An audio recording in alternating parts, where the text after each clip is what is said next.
So Oda has said that the man with the burn scar is going to be revealed, and I want to convince you that it's Scopper Gabon. So you might be telling yourself, well, he's super famous. He was on Roger's crew.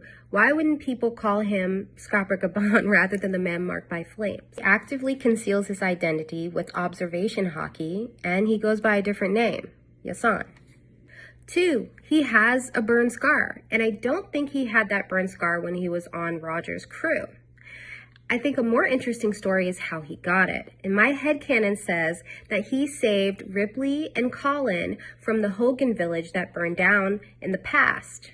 I think that's why Ripley tells that story, because she has a personal connection to it.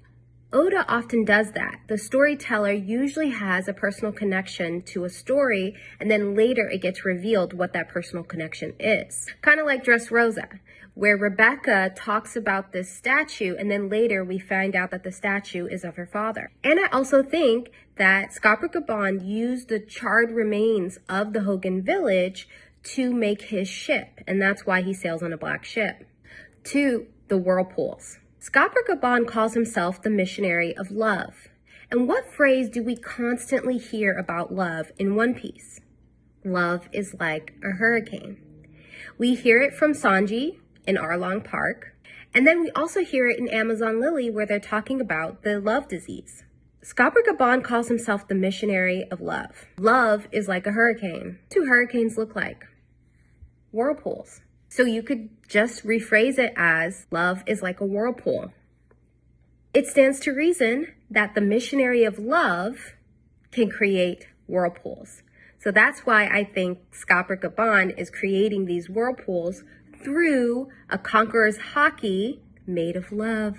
I also think that when Luffy, Scopper, and Zoro and Sanji are talking about conqueror's haki, Scopper Gabon secretly tells Sanji that there's a different type of conqueror's haki. Conqueror's haki of love, and he's got it. Finally, I think that Roger's crew is strategically placed to guide the next generation. I think Gabon is the final gate to the final poneglyph. In the past, you had Crocus at the Twin Capes and Rayleigh at Sabaody. We see that flashback of Gabon and Shanks talking. They were talking about Luffy potentially being the next Pirate King. And Gabon saying, I want to see for myself. And that's why in the beginning of Elbaf, where Scopper Gabon challenges Luffy, I think he's trying to see for himself. Also, final point, when Luffy survived that giant whirlpool in chapter 22, I think that wasn't luck. I think that was Scopper Gabon who spotted the straw hat and chose to save him. So the reveal is coming soon. Let me know what you think. Is Scopper Gabon the man marked by flames? Like, comment, and subscribe.